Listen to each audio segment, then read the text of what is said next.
E chegamos ao capítulo 12 de Gênesis, na nossa saga pela leitura do livro de Gênesis. Vamos orar? Deus, te agradecemos por, mesmo o Senhor ser um Deus grande, forte, poderoso, onipotente, onisciente, onipresente, o Senhor se importa conosco, o Senhor está ao nosso lado. Pedimos nesse momento que o Senhor abra o nosso entendimento, nos faça aprender, nos faça entender a Tua Palavra e que nós possamos estar cada vez mais perto de Ti. Em nome de Jesus. Amém. Gênesis capítulo 12, versículo 1. Então o Senhor disse a Abrão: sai da sua terra, do meio dos seus parentes e da casa do seu pai, e vá para a terra que eu lhe mostrarei. Aqui a gente vê o começo da jornada de Abrão, que iria se chamar Abraão mais lá para frente, que vai se chamar Abraão, e ele vai ser chamado inclusive de o pai da fé. Então aqui é o começo da jornada do nosso pai da fé.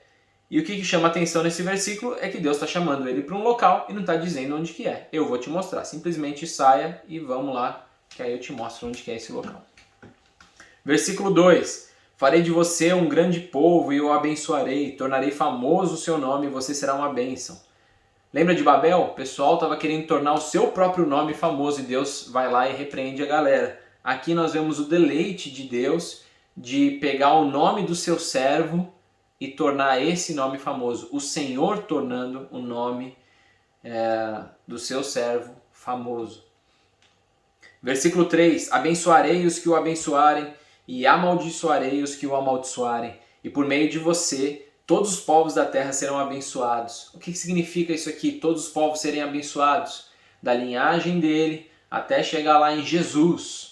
Jesus iria morrer por toda a humanidade, ressuscitar, e por causa do sangue de Jesus nós temos o perdão dos nossos pecados. Nós somos abençoados por aquilo que Jesus fez e nós somos filhos de Abraão pela fé.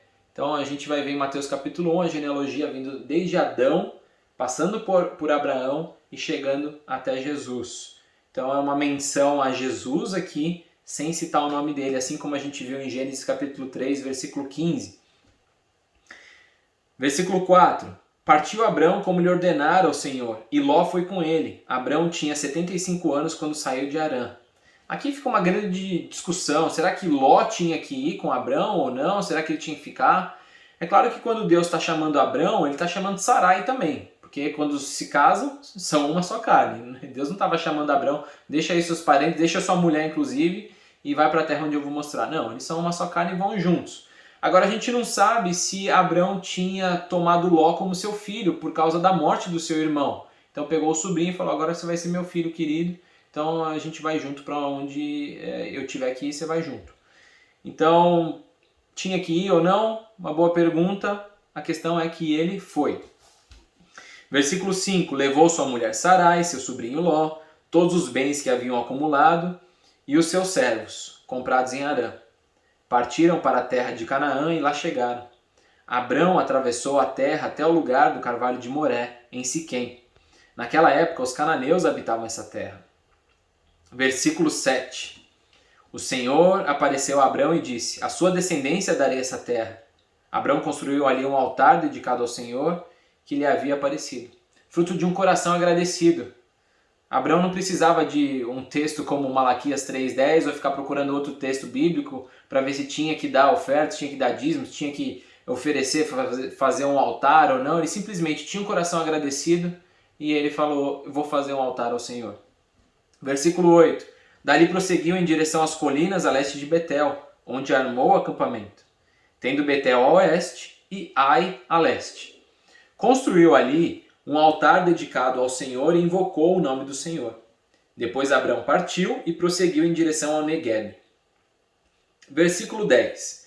Houve fome naquela terra, e Abrão desceu ao Egito para ali viver algum tempo, pois a fome era rigorosa. Primeira coisa que me chama a atenção no versículo 10 é que houve fome naquela terra. Que terra? Onde Abrão estava. Olha, Deus fala para Abrão sair da casa dele, da parentela, manda para uma terra, né, que ele vai mostrar ainda, mas no meio do caminho tem fome. Como assim Deus permite que coisas ruins aconteçam com pessoas boas ou com seus servos? Deus permite.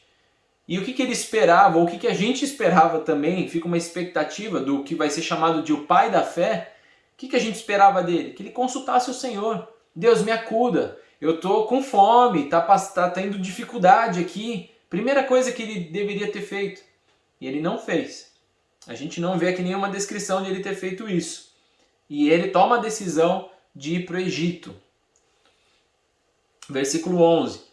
Quando estava chegando ao Egito, disse a Sarai sua mulher: eu bem sei que você é bonita. Quando os egípcios a virem, dirão: essa é a mulher dele, e me matarão, mas deixarão você viva. Versículo 13. Diga que é minha irmã, para que me tratem bem por amor a você, e minha vida seja poupada por sua causa. Era mentira isso? Era uma meia-verdade. E meia-verdade é mentira. Gênesis capítulo 20, no versículo 12, a gente vai ver que a Sarai, ela era irmã de Abrão por pai, mas de mães diferentes. Agora, uma omissão aqui mudava todo o contexto. Concorda comigo? Então imagina que você está numa sala comendo uma bomba de chocolate e tem várias pessoas e uma salinha ali com uma pessoa muito importante naquela salinha. De repente apaga a luz e aí você escuta uma grande explosão. Bum! E aí, na hora que as luzes se acendem, tá aquela fumaceira e descobre-se que aquela pessoa muito importante lá na salinha morreu por uma bomba que jogaram lá dentro. Aí os policiais vão chegar lá primeiro, vamos fazer uma pergunta bem simples, primeiro pro pessoal que ficou lá, todo mundo ficou vivo, né? Que estava fora daquela salinha lá. Aquele que responder que tinha uma bomba, a gente já condena e pronto. Vamos ver se alguém assume. E aí perguntando um por um. E se perguntarem para você, você tinha uma bomba com você? Você simplesmente dizer sim. Você iria omitir os detalhes? É claro que não, você ia falar que era uma bomba de chocolate. Porque muda todo o contexto. É a mesma situação aqui. Era a irmã? Era minha irmã. Mas se não falasse que era esposa, mudava todo o contexto. Essa era a importância de ter falado que era esposa.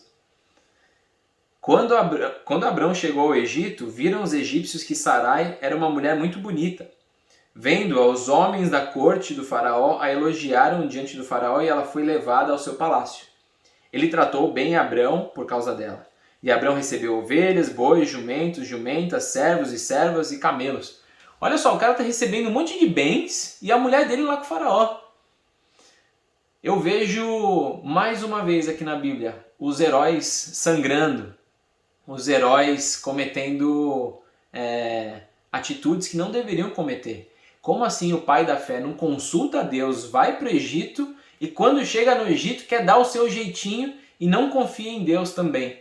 Você chamaria um cara desse de pai da fé? Para você ver como nós podemos ter uma caminhada com Deus e Abrão estava desenvolvendo a sua fé aqui.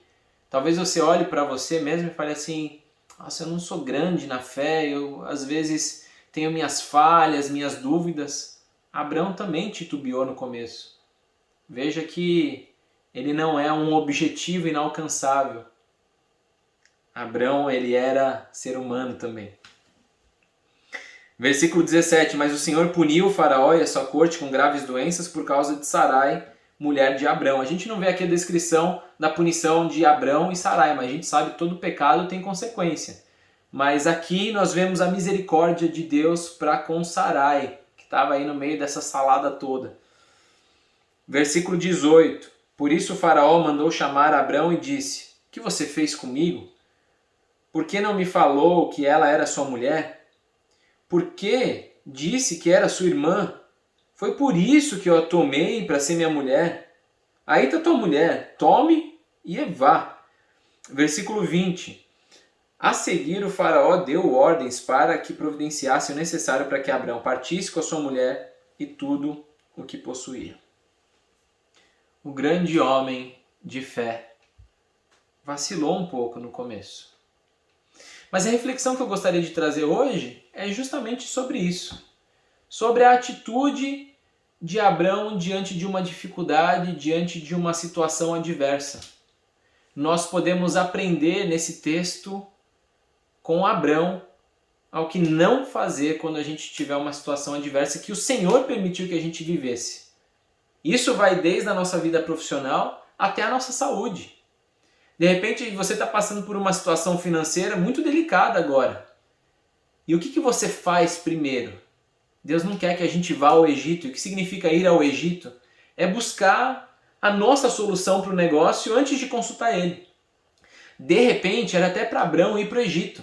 Mas antes de ele ir para o Egito, se ele consultasse o Senhor, talvez Deus iria falar: olha, Abrão, você está indo para o Egito, mas eu estou contigo. E aí Abrão ia ter sua fé fortalecida e não ia precisar fazer essa jogada que ele fez, essa mentira e causar toda essa lambança. Mas qual que é a primeira coisa que ele tinha que ter feito? Orado ao Senhor.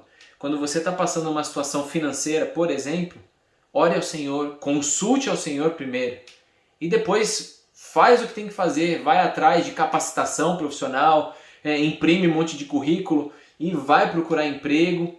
E aí você vai ver Deus agindo, fechando as portas erradas, abrindo as portas certas, mas busque o Senhor em primeiro lugar. Na saúde, por exemplo, o que você faz primeiro? Joelho no chão, é claro, se dá tempo, né? Se tem que ser às pressas, vai para o médico e vai orando. Mas se dá tempo, bota o joelho no chão, ore ao Senhor e peça orientação para Ele. E aí Deus vai te guiando e vá para o médico.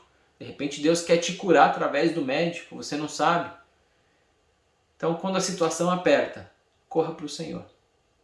Quando a situação apertar nas nossas vidas, vamos correr para o Senhor e depois vamos agir. Vamos orar?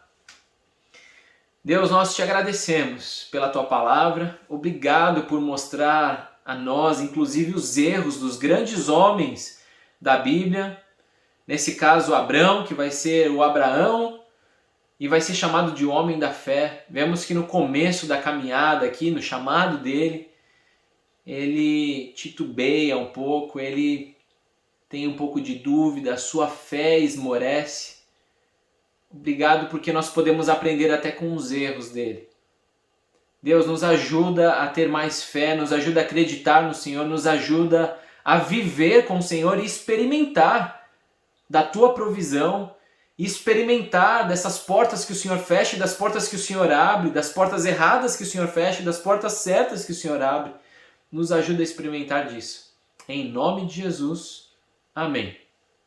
E é isso aí, pessoal. Nos vemos amanhã. Gênesis capítulo 13.